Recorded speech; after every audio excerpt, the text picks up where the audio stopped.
Selamat pagi, selamat siang, selamat malam buat kita semua. Perkenalkan, kami dari kelompok 5 ingin mempresentasikan hasil dari final project kami, yaitu adalah aplikasi Food Hero. Jadi, apa itu aplikasi Food Hero? Kenapa kami merancang aplikasi ini? Dan bagaimana hasil akhir dari aplikasi kami? Kami akan menjelaskannya. Namun sebelum itu, izinkan kami untuk mengenalkan anggota-anggota kami. Ada saya sendiri, Bobby Boyd Bakara, sebagai project leader dan desainer dari Universitas Microskill. Ada saya Naufal Maula Rizky Irawan sebagai desainer dari Universitas Pembangunan Nasional Veteran Jawa Timur. Ada saya Tasya Medisa Putri sebagai researcher dari Universitas Jambi. Dan ada dua teman kami, Devi Fidaningsi sebagai writer dari Institut Pertanian Bogor dan juga Slamet Amin Abdul Rauf sebagai writer dari Universitas Muria Kudus. Baiklah, pada initial product requirement, project background-nya Indonesia merupakan salah satu negara penghasil sampah makanan tertinggi di dunia, yaitu bisa mencapai 23-48 ton per tahun. Padahal jika dilihat, masih banyak masyarakat yang kesulitan untuk makan. Sehingga akhirnya kami membuat sebuah inovasi berupa proyek berbasis aplikasi, yaitu Food Hero, yang bertujuan sebagai pahlawan makanan untuk mengurangi sampah yang merusak lingkungan, yaitu dengan cara menjual makanan dari toko restoran dengan diskon mencapai 50%.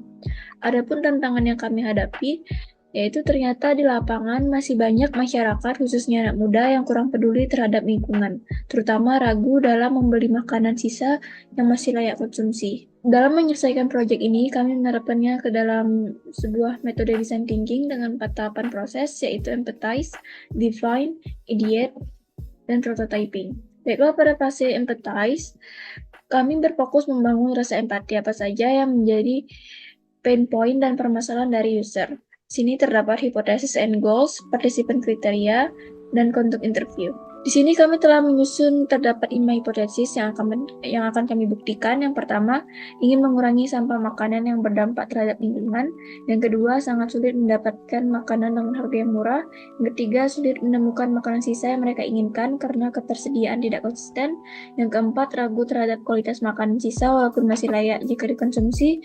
Dan yang kelima, tidak bisa membandingkan kualitas makanan secara langsung, apakah masih layak konsumsi atau tidak. Dengan tujuan utama kami yaitu ingin mencapai membantu user untuk menemukan jenis makanan yang kualitasnya masih layak konsumsi berdasarkan informasi pembuatan makanan. Baiklah, di sini terdapat kompetitif analisis kami, terdapat 2 benchmarking, yaitu pertama Too Go dan Surplus, di mana mereka mempunyai fitur utama masing-masing.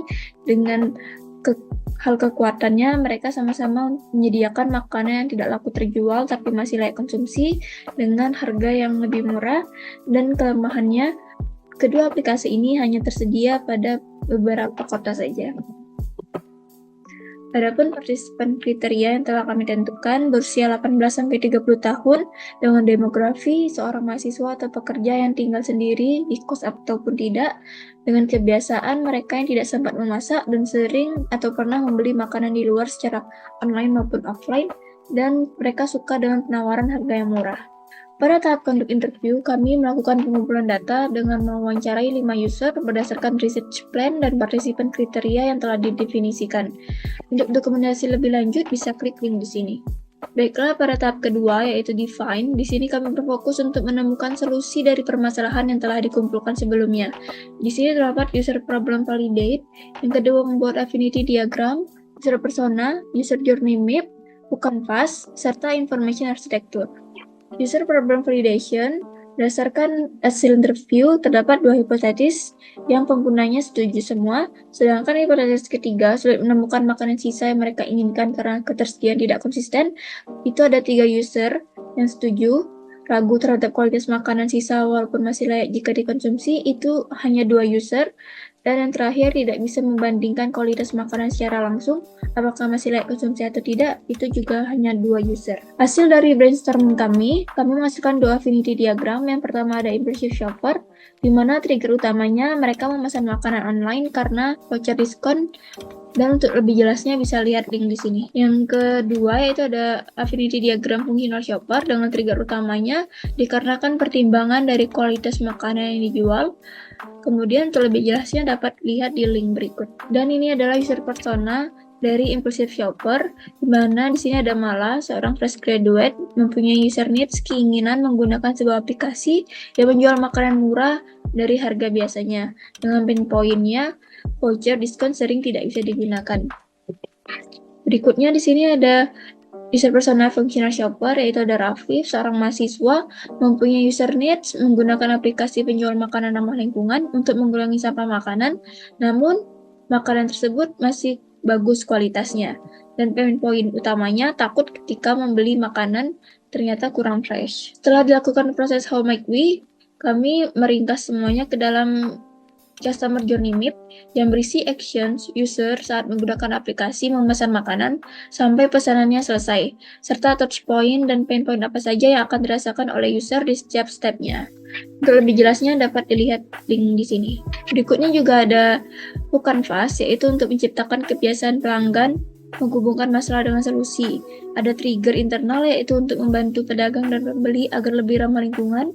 Sedangkan eksternal, ada pesan makan karena voucher diskon. Selanjutnya ada action yang harus dilakukan user, investment, serta variabel rewardnya biaya lebih murah dan ikut menyelamatkan lingkungan. Untuk tampilan yang lebih jelas, dapat klik link di sini. Kemudian kami juga membuat information architecture, yaitu menggunakan metode OOUX, sebuah perencanaan sebuah sistem memuat objek saling berinteraksi.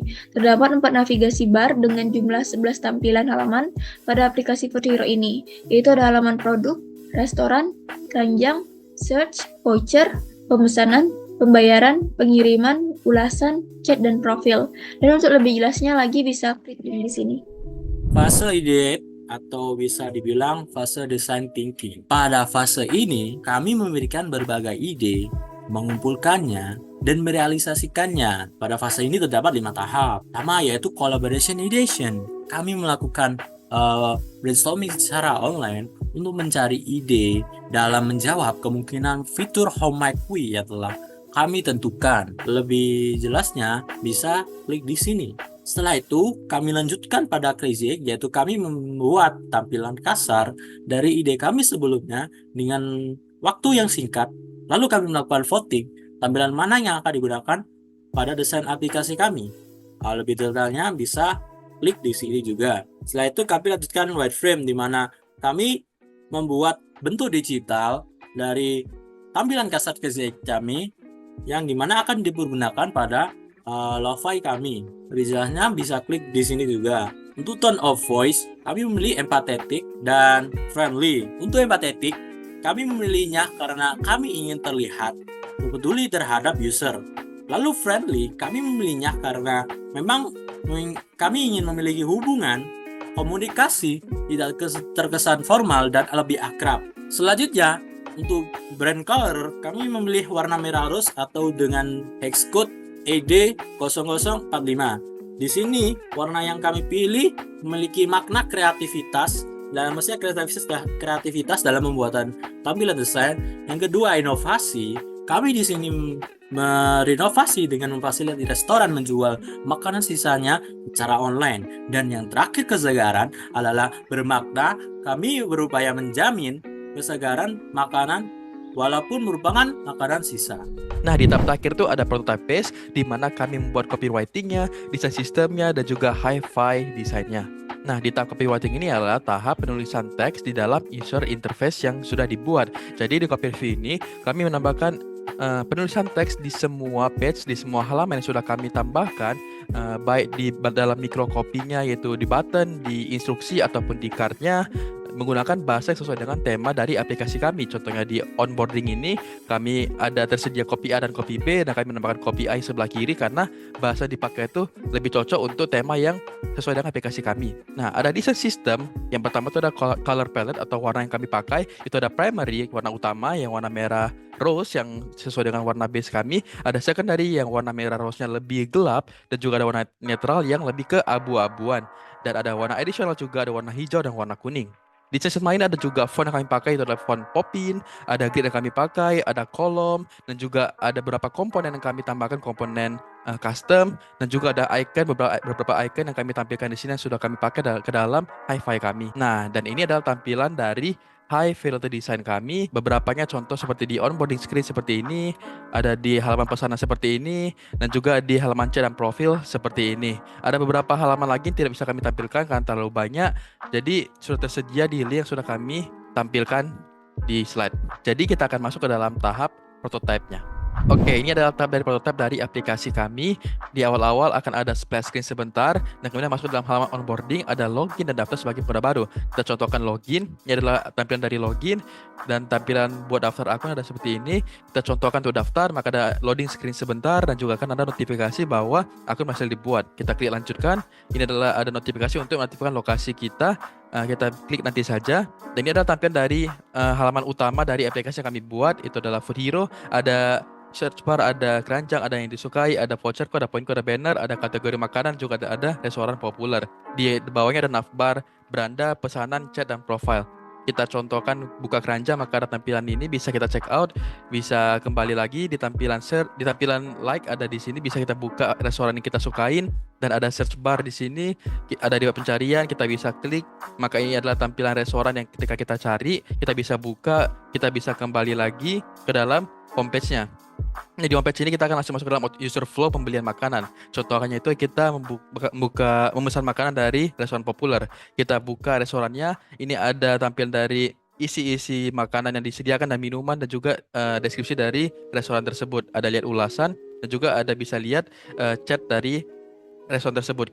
Kita langsung coba melihat makanan yang tersedia di sini. Tersisa 5 porsi, ada deskripsinya, ada harganya. Kita contohkan untuk menambahkannya. Di sini kan 5 porsi, kita bisa maksimal menggunakan variabel ini maksimal 5 saja, dan akan muncul pop up sesuai dengan jumlah yang ditambahkan. Kita check out. Di sini tampilan check out-nya ada pesan antar dan ambil sendiri, ada alamat, dan juga ada keterangan pesanannya. Kita menggunakan variabel, jadi mengikuti dari total biaya yang kami tambahkan. Ini dia total pembayarannya, dan juga share catatan, dan juga ada voucher bisa kita klik. Ini ada tampilan halaman voucher, kita bisa menggunakan voucher yang lain atau voucher yang tadi lagi bisa. Kita klik kembali, kita klik metode pembayaran, ada 4 pilihan metode pembayaran.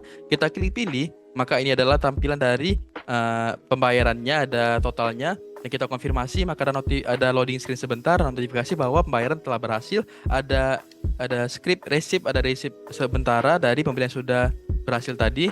Lihat pesanan, ini ada tampilan pesanan bisa dalam proses dan juga riwayatnya. Ini ada dalam proses, kita bisa lacak, dan lacak ini ada petanya. Di petanya ini ada juga keterangan dari driver yang kematangan makanan kita, dan juga ada keterangan dari makanan yang kita pesan. Kita bisa chat drivernya untuk mencari informasi sudah sampai mana makanan tersebut. Nah, kita akan contohkan lagi untuk melihat dari riwayat kita. Riwayat ini itu adalah bisa kita untuk memberikan ulasan dari ya pesan sudah berhasil, ataupun kita bisa melihat resip pembayaran dari yang pesanan yang sudah kita pesan. Ini ada kwitansinya. Kita klik kembali, dan ini ada tampilan halaman chat. Itu kita bisa melihat chat dari restoran gitu, ada isinya, dan kita bisa melihat driver, bisa kita klik isi dari chat driver tersebut. Kita akan cek lagi tampilan profile, dan di profilnya ada tampilan pengguna untuk mengedit akunnya, baik namanya ataupun alamatnya, dan juga opsi-opsi lainnya. Di sini bisa klik keluar, maka kita klik keluar akan ada notifikasi sementara bahwa apakah kita yakin untuk keluar atau tidak. Kita klik nggak jadi, maka tidak jadi untuk keluar. Dan di sini di beranda kita cek restorannya, maka kita bisa melihat ulasan dari restoran tersebut. Kita klik kembali lagi, maka kita contohkan untuk keluar dari profilnya. Kita klik iya, maka kita akan kembali ke halaman onboarding dari aplikasi Food Hero.